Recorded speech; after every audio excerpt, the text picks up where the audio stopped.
Muted, bro. Your mic was off. Uh, OD. This is bad.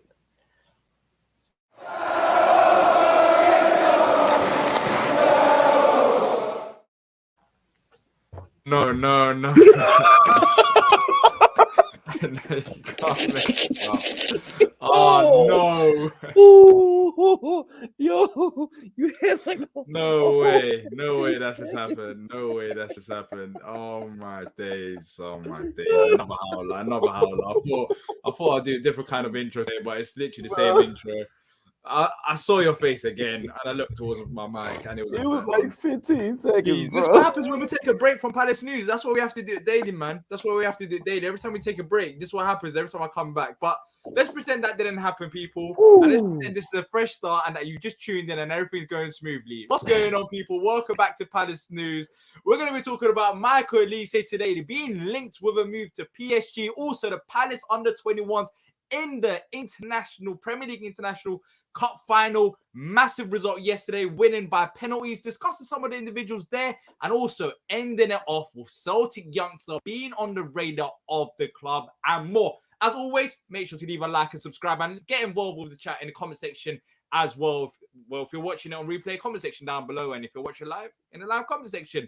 See, let's pretend that didn't happen. But look, even before we started, you didn't mute your mic, so you had a howler as well.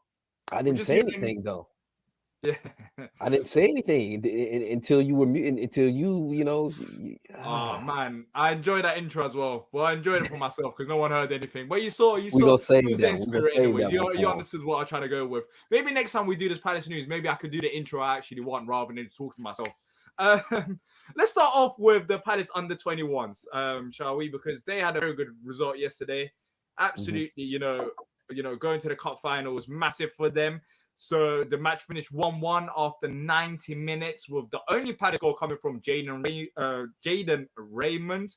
Neither side could break the deadlock in extra time, so decided on penalties, with Palace coming out on top 5-3. The Eagles will now play PSV Eindhoven in the cup final. It should be at Selhurst Park. So for back of the nest, we should be there. Hopefully have a bit of content going for that as well. So that should be a bit exciting. But look, T, this is the first time an English club has, reached the final in this tournament since 2014-15. And that was Man City. So, massive for these youngsters. But what did you make of the game? Because, it was pretty tight. In extra time, not much happened as well. Funny enough, out of all the results, we end up winning by penalties. That's the most unlike Palace thing out there, and we managed to do it by the youngsters. Yeah, and it was, first of all, it was hell to keep up with the match through Twitter. It was rough just having to get those updates every so often. It wasn't streamed. That's the problem. But they released some footage from today on Palace TV if you guys want to go check out after this, of course. Yeah, so it was nice. It was nice seeing that. It's kind of crazy, man, talking about penalties, just because of the fact that, number one, we didn't miss a penalty. We made every single one, and Goodman had a heck of a save on another one. Definitely the man of the match was our trialist, believe it or not, which is pretty impressive. That's the interesting talking point out of this. So let's talk about the trialist. So he's coming from Chelsea, I believe. I don't know if Chelsea's offering him a contract or not. I believe they're not. That's why he's at Palace. But he performed well in that game against Valencia. I believe it was Valencia, right? I'm not sure. Because I'm having a few howlers now. I'm just nervous about whatever I say. But we played well against Valencia. Do you reckon he'll be one to be signed? Because he's had, I think this is his second or third game with the side as well. He's been there. I think it's only one I've heard about other than this one was the loss to Blackburn that he played in. Yeah, but I mean, assist and the literally the game clinching penalty, man. He's a Chelsea product, so he's coming from a good pedigree, should I say. I mean, I don't think it will hurt us at all. I mean, he's a right back, so we can definitely use some guys there, some youth there. So that would be good for us as well. And I mean, we've also had some luck with bringing guys in from Chelsea's academy. most recently Jez Roxaki. So, you know, Yeah, yeah. And look, Raymond, he was on the score sheet yesterday as well. yep, Of yep, course, we yep. couldn't watch the game Really because it happy wasn't for out him. there. Really You happy physically for couldn't him, watch man. it unless he was at the stadium. Unfortunately, we couldn't make it. But back of the next crew, hopefully we should do. I don't think T's coming down to London to watch under 21s, but we'll have something sorted for that. So if you guys are around, that'll be good to get some of you lot's thoughts on the game. Once that, I don't think details are announced yet, is it? No, I have not seen full No, details no, yet. it I hasn't mean, been there's announced. talk. So hopefully, They're pretty much saying that yes, it's going to be held at Selhurst, but times I haven't seen times or dates just yet. yeah.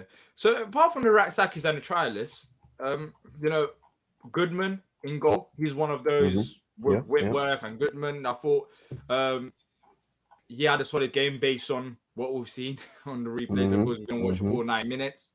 Anyone else that stood out for you? Yeah. Caden Rodney had a good game.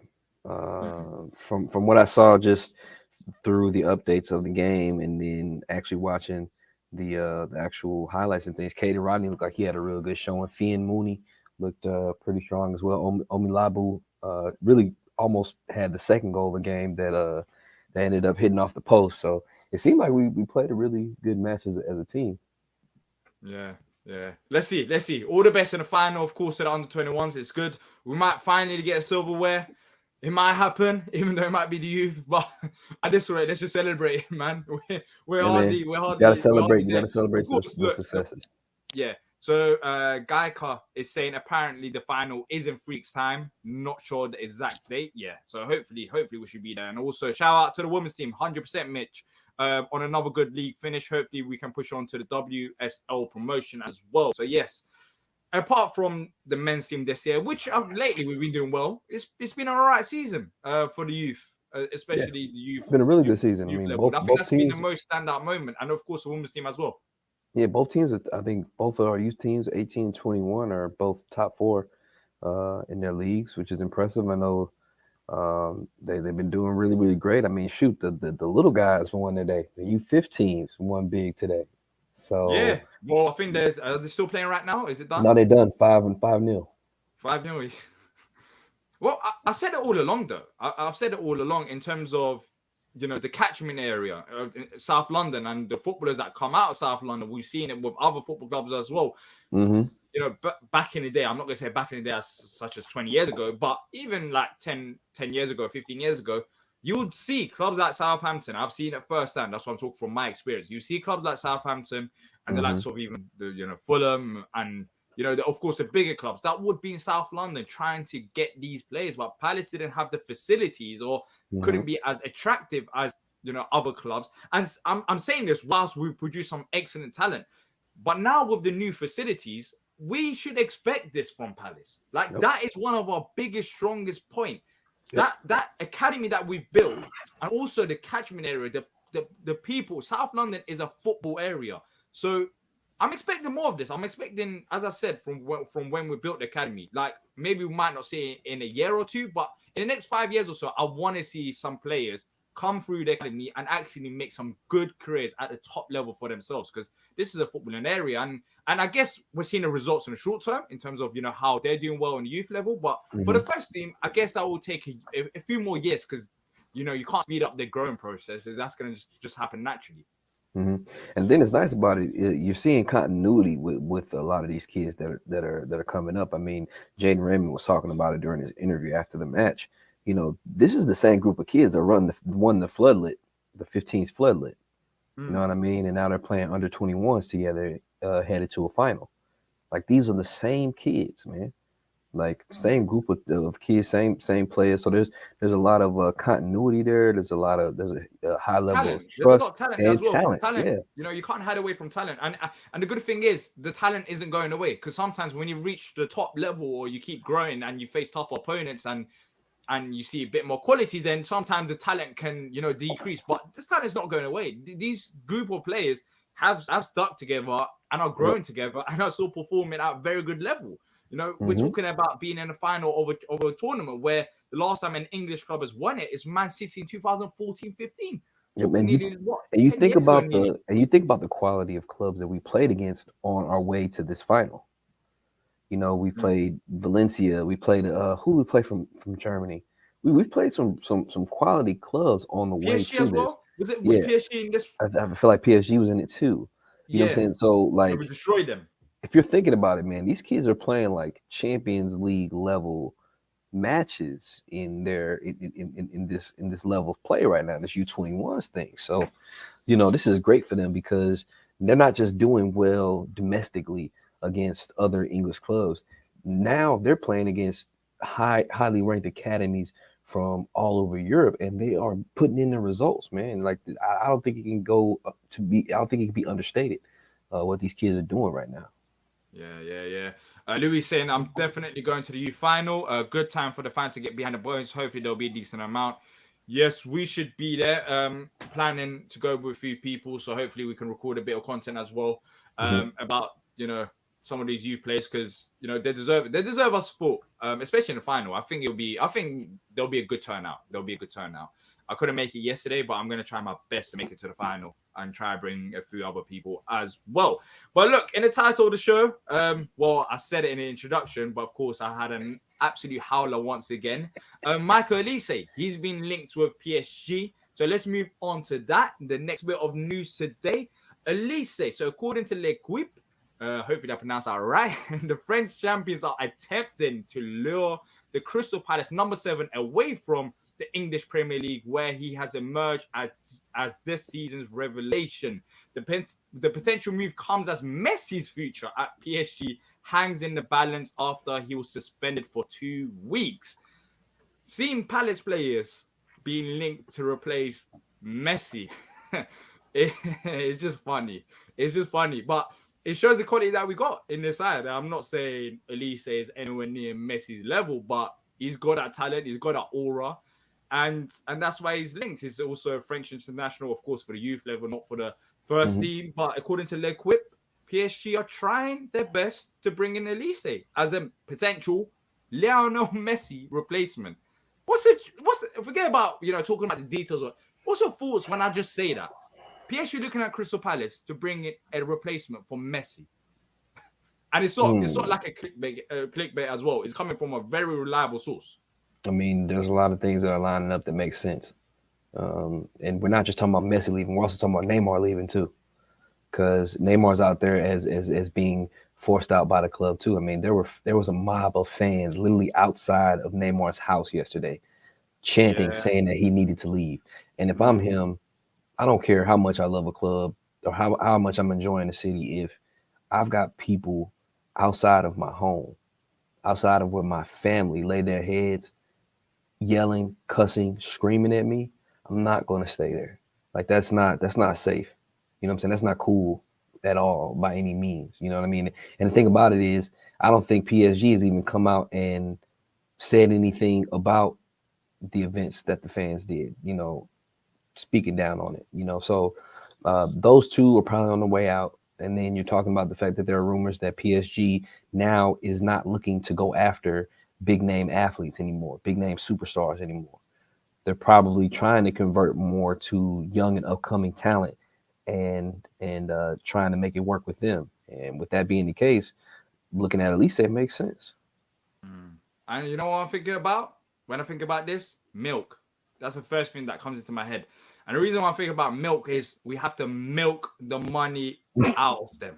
Like this is I this didn't is know a where you was team. going. I didn't know where you were going with that. I'm like, milk? Is this an acronym or something? Like, okay, No, okay, milk. I got you. Milk it. literally, Okay. literally, we have to. This is one of the richest clubs in the world. So talking about fee, Louis already's mentioning 60 to 80 million pound for Lisa. We talked about Mark Gahey Hmm. and him being linked with Arsenal and Tottenham at the same time. So of course, it's going to be the biggest question: how much is Elisa worth, then? 80. I 80 need mil. Do you 80. I think it's need done enough 80. to be worth 80 mil? I need 80.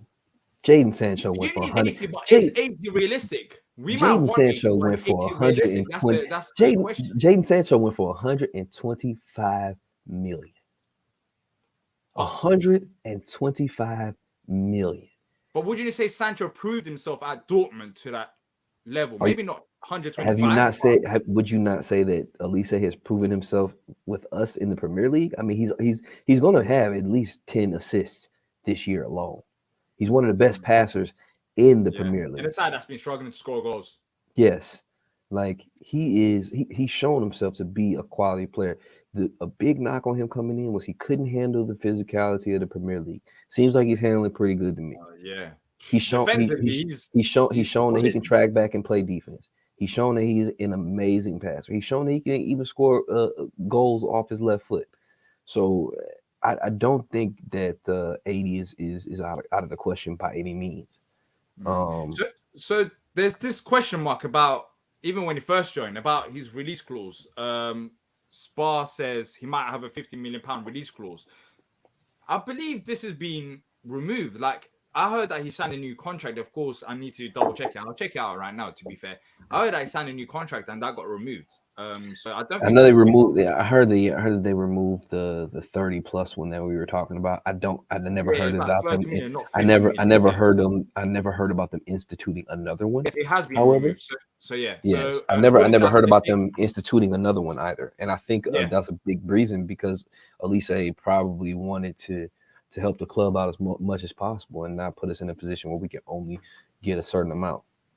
Yeah. So just to clarify in the situation about Elise's release clause, it has been removed. That's according to the Athletic. So I wasn't tripping when I was saying that. I definitely saw it as well. So the Athletic reported this back in October. The £35 million release clause has been removed from Elise's contract, according to the Athletic. It's reported that the buyout, which had been written into Elise's deal in the summer of 2021 when he first joined from Reading, has been taken out. So it hasn't been increased.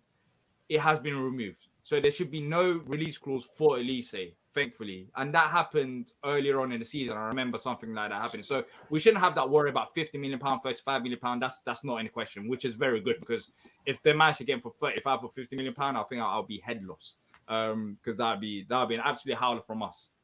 I mean, but just think about this. Take a second to think about this, D. Think where we are right now as a club, where we have a wealth of talent on this team, let me just say. But in the past week, we talked about two players for us that could conceivably bring us back between anywhere from 120 to 108 and 160 million pounds on two players.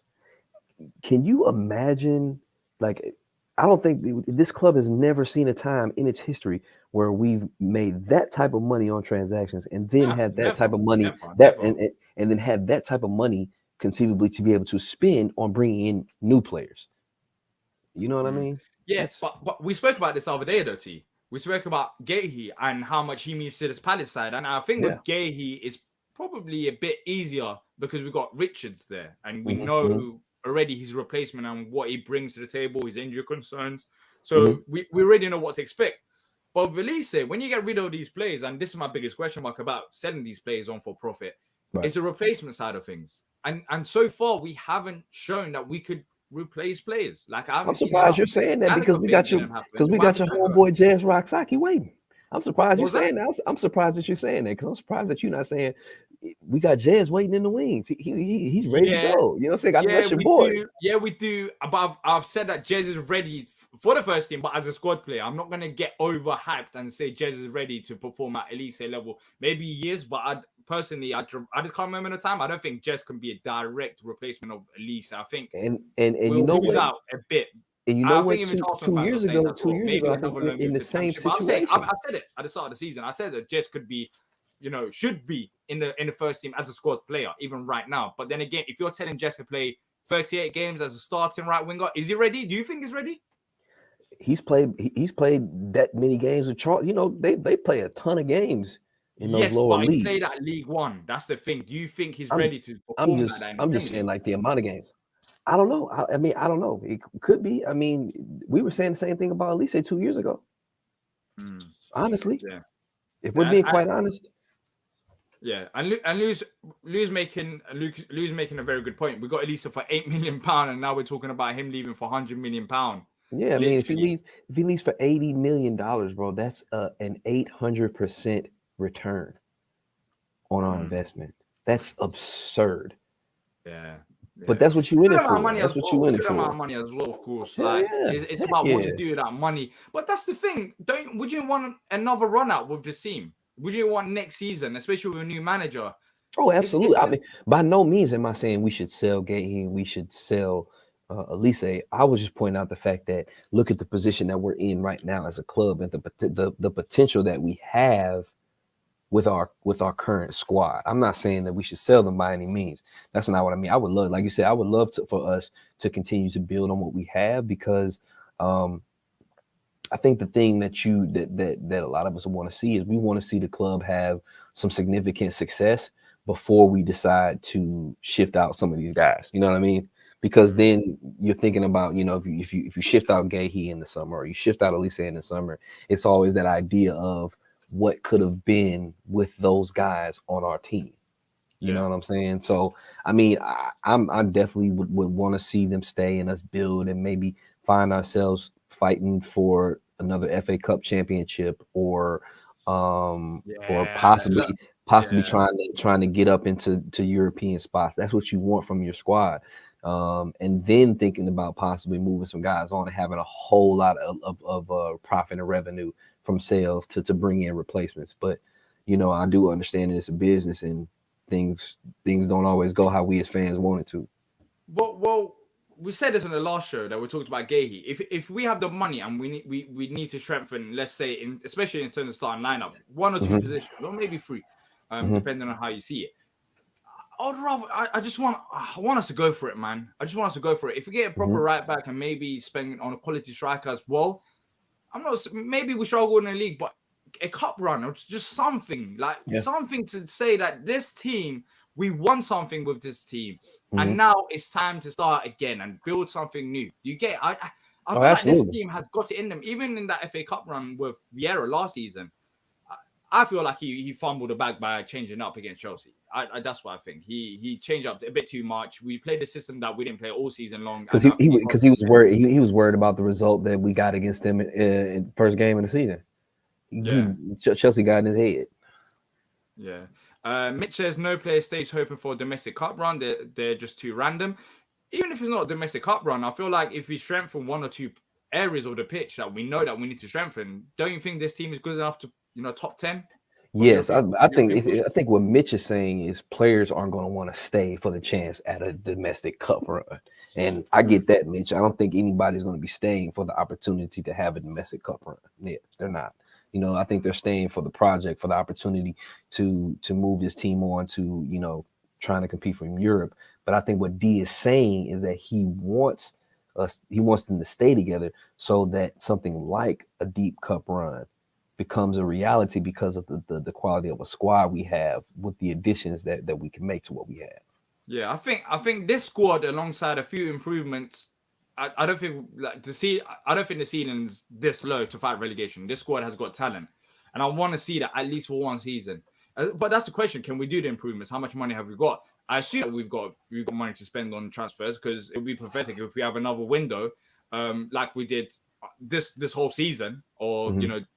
January plus the summer. Because summer, of course, we brought in Decore, but it still wasn't enough. So hopefully, we have a good summer. We're bringing a different manager, saying that you never know what happens with Roy, and we Mm-hmm. just go for it. Like we just go for it, and if it doesn't work out, then afterwards sell Olise or sell Eze and try bringing replacements because £100 million, £80 million that we're talking about, That's massive. significant, man. As you said, That's 2 years, one hundred significant. sixty million pound. We can start again. Yeah, that's multiple. That's multiple extremely talented, ready to go players available to you, just based on what you have and what you're available to spend. Because having that 160 million range like that puts you in the spending range of teams like, say, Aston Villa. You're starting to see that type of money being able to be spent on transfers in a window. Hopefully, better transfers. But you have that type of leeway when you've made sales that matter like that. I mean, I think one thing that we also have to be really cognizant of is the fact that you know looking into next summer, we have the chance to shed some contracts too. that would really help us free up money. Luka's on a pretty significant contract Or do you with assume us. that's going to go towards Wilf if we're It offering could, 200k it a could. I week? mean, So that's what and that's that's the why, plan and for that's Wilf. one of the reasons why I don't.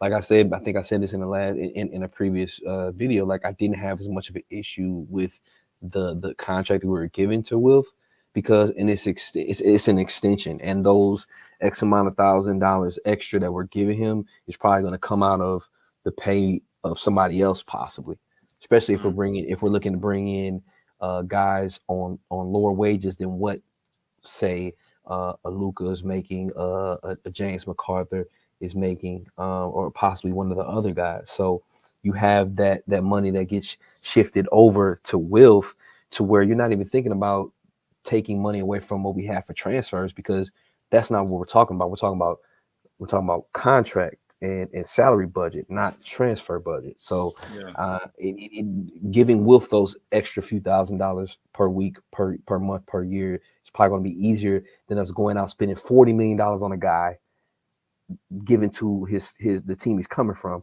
and then also having to negotiate his wage and his contract. So it's a heavier spin there, and it's a spin on both sides rather than just on one side with salary. Yeah, Mitch also makes a good point saying we also need to remember that we don't even know who the manager is this year. Yep. I think it's all about next True. season. So hard to sort of project to players who don't even know what the system is going to be. There's another flip to that. If we do end up selling these players, with the next manager, that makes us less attractive in a way. Maybe we have a bit more money, but some of these managers would want to work with, after what they're seeing on the road, especially, would want to work with Eze and Olise and Wilf, because that is exciting. Like, imagine you're a manager and you got that as your attacking, creative players. So you could look at both ways. I guess we could get money, but that's why I feel like we shouldn't do anything until we bring in our next manager and decide what they want to do. Right.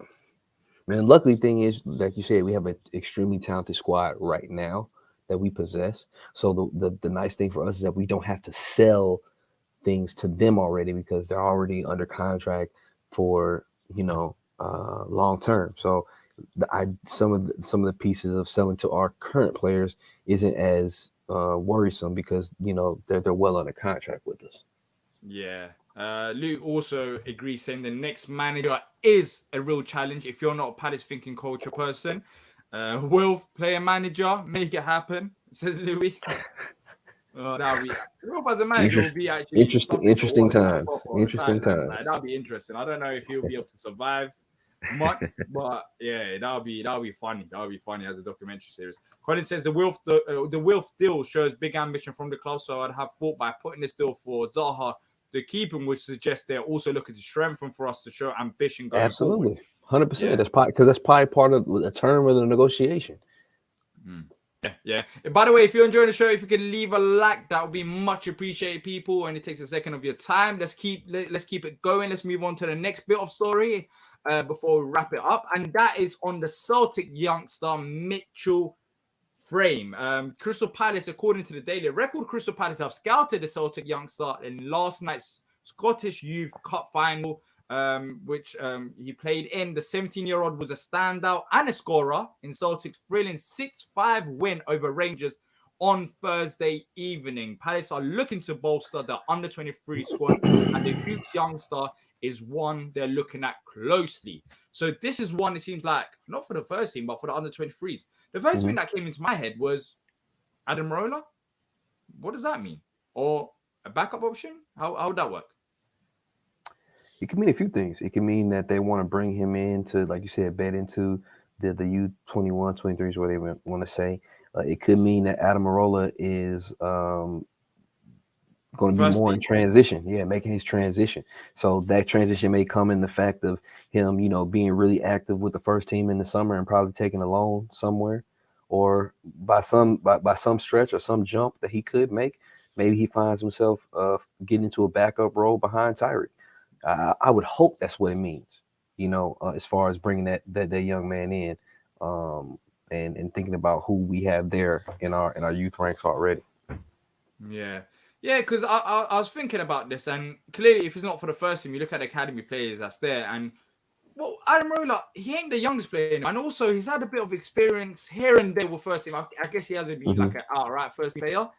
Like, if it ain't next season, what season would it be for you, T? Like, when do you realistically see him making a jump to the first team? You get it? He's not It like needs to be 16 or anything like that. Of course, he's not old as well. So how do you see it needs to his be soon. It path needs to be in the club? soon, man. It needs to be soon for him. Because like you say, he's not the youngest. And I think it's to a point where he needs to find a successful loan, find first team time, and be able to show whether or not he's going to have what it takes to be a part of the first team squad, or if we need to look to move him on. I mean, that's just the natural progression of where he is in his career right now. I think a good landing spot with him might be over in Belgium with a Molenbeek or something like that. Yeah, You he's know, turning 20 in November. So next season he'll be 20 years old. So And he's slowly entering that stage of like, what are we gonna do? Not that he's like 23, 24, but what are we gonna do with him? Like, what's the plan going into next season? Because we need a backup left back. We spoke about this season about Mitchell and not having enough competition. Of course, recently he's performed much better than he did at the start of the season, but we've been missing that backup left back option pretty much all season long. And then you have two ways of, as I said, with different positions. For example, left back is not a position that we have to sign, I think, as a starter. We don't have to sign a no, we're not left back. necessarily But we need to looking for improve that. on depth. So the two options that you have with depth is you either go and sign another player from another club, or you use the academy. So I think Adam Roller would solve that problem without spending much more money in terms of backup left back. But for you, and you watching academy quite a bit, do you think he's improved? Because at the start of the season, he wasn't really performing that well, or he wasn't even playing as much. I mean, he definitely cemented himself with them, and he's every time I watch, he's always involved, always on the ball. He looks extremely rapid, puts in good crosses to the box. He's playing really well, but I guess it's tough to get a read on how well a player can make that transition to moving up to a higher level just by watching it in the youth levels, unless they're just absolutely dominating. You know what I mean? So I think there's a player in there. I do, and I think he just needs the right opportunity, maybe the right loan, or maybe just enough time to prove himself with the first team in the summer to maybe really give him a shot at being the backup. Because I mean, if you keep him and you decide to keep him with the first team and give him that backup role, it's not the hugest responsibility. He's not taking on the greatest thing, like the greatest load. You know what I'm saying? We're not throwing him in there like we had to do with Tyreek. You know what I mean? He's going to have the chance to train with him every day, travel, learn, which is a great thing. But if the most important thing we feel like that he needs is first team football, then maybe we need to think about giving him that loan out somewhere, and giving him a chance to play some football, some significant minutes in the first team somewhere. Yeah, but you're saying, of course, it's hard. It's hard to see at the youth level. But do you reckon he could be as a backup option next season? Because then, if we're talking about loaning Adam Roller out, then who's going to be the second option? Yeah, I mean, if you decide to loan him out, then we definitely have to go find somebody to be that second option, and maybe it ends up being a loan for us. We're loaning somebody in for the season while he goes out and gets that necessary requisite experience that we're wanting him to get. So maybe that ends up being an opportunity for us to use one of our loan spots to bring in somebody to back up / compete with Tyreek a little bit for that less back spot. Yeah. Look, we ran a bit over time, but as always, if you guys have enjoyed it, make sure to leave a like and subscribe, and let us know what you guys think about the Adam Roller situation. If you've watched academy football and have an opinion, let us know. Do you think he can make that step up next season? Of course, preseason is going to be the main talking point for many of these youth players, not just Adam Roller, what happens with the likes of even Killian Phillips and a few other players that's been doing well out on loan. So we'll see what happens in preseason. But Adam Roller, the thing wasn't even about Adam Roller. That's the funny thing. It was about Mitchell Brain. Right. But you automatically talk about the position, about what that means. Exactly. Because if he was to come in, if he's performing well, if he was to come in, then what literally happens with Adam Roller. That's Crystal you know, Palace, that's man. fine. We love some Scottish and Irish players, man. I love it. Yeah, I mean, We yeah, we whatever go we Doug has go put and up get the there and whatever we he's go and get treating them, yeah, those young Scottish Irish defenders, man. I love yeah, it. yeah, yeah. But before you go, if you could leave a like, and if you're new here and want to see more Palace content, we'll be doing much more, trust me, next season than this. So make sure to subscribe. But look, that's it from me and T. Let us know your thoughts in the comment section down below. And until next time, up the Palace. Up the Palace.